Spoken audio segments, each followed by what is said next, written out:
1838. Looking beyond the Lightning Network hype, everyday users experience issues over the past few months. There's been a lot of headlines and new wallets created for the notorious Lightning Network, the second-layer payment protocol that's being touted as a solution to the BTC chain scaling issues. The project is in its very early stages as the technology is still in beta, but people are actually using the protocol on mainnet with real funds.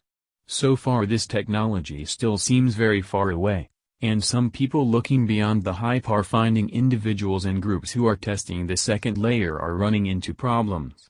For a while now in the cryptocurrency space people have been hearing about the Lightning Network, Lane, new Lane wallets, and areas on the internet that allow users to test the technology using both Bitcoin cores, BTC, testnet and mainnet.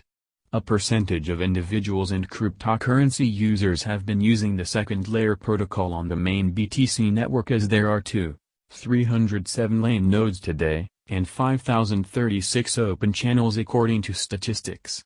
The Lightning Network shows over $142,000 worth of BTC locked in channels or being used on the network right now. There has been a lot of noise about using Lane and posts can be seen on social media channels and forums almost every day with people demonstrating the Lane protocol. However, even though there seems to be a lot of action on the pixelated graphics website Satoshi's Place, people are experiencing lots of issues with this protocol and there are many Lane problems without solutions. Lightning Network, June 25, 2018. For instance, on a Reddit post stemming from the subreddit Bitcoin called Lightning Network Submarine Swaps, shows an interesting interaction between two Lane users. One user named Winzok wants to tip another Reddit user with $5 worth of BTC, and he asks the recipient to create an Lane node and send him an invoice for $5 worth of BTC. Oh goody, a tip. You made me finally download and install a Lightning node, explains the hopeful recipient. Now I've got it up and running and some funds in the channel for the first time. But, alas, I can only receive $5 via the channel once I've spent $5. The common answer to Lane's problems: custodial services, watchtowers, and centralized hubs. The problems get worse for the two as the invoice expires for the user trying to receive the money. Then he creates an invoice with a longer expiry which also has issues. But one problem observers took issue with was the fact that a new user must use some of the BTC on the Lane network before being able to receive funds. Further, the person trying to receive the BTC explains he never got the tip and users may have to utilize a custodial service to benefit from Lane. I never got the tip because his node couldn't find a route to mine, explains the user.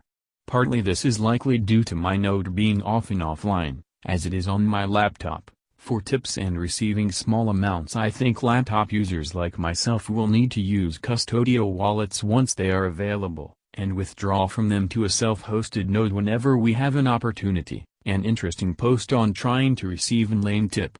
Sorry, this channel has closed. Try again another time. This isn't the only time people are seen on the internet complaining about the Lane protocol not working correctly. With a quick Google search, anyone can find lengthy studies about Lane's topology concerns, discussions about centralized hubs, watchtowers and routing problems. For instance, downloading an Lane node is a long process and for the non-technical people in the world, it is difficult and a hassle.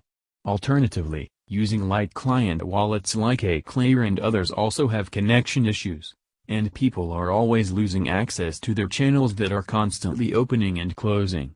Aclayer wallet. Lane users using the LND client will find issues with Satoshi's Place, SP, because SP uses C Lightning and there are issues with incompatible fees. Lane nodes have difficulties finding routes, so then some people recommend connecting to more centralized nodes like QALT or async nodes in order to find a route, and even with these methods channels close often, usually after 10-15 minutes and sometimes immediately. The problems and bugs revolving around Lane most definitely begs the question, will the Lightning Network provide a solution to network congestion if it happens again? When will Lane help with the rising network fees? Some skeptics believe even from the current vantage point that the second layer protocol is way more than 18 months away, And even further than that when it comes to non-technical users otherwise known as mainstream adoption. Even worse is the theoretical chance that Lane could lead to significant centralization and KIC/AML regulations because major hubs in this hub-and-spoke environment could end up being the very banks we tried to avoid. Images via Pixabay, Rexplorer, Aclayer Wallet, and Reddit. Verify and track Bitcoin Cash transactions on our BCH Block Explorer, the best of its kind anywhere in the world. Also, keep up with your holdings, BCH and other coins, on our market charts as Satoshi's Pulse, another original and free service from Bitcoin.com.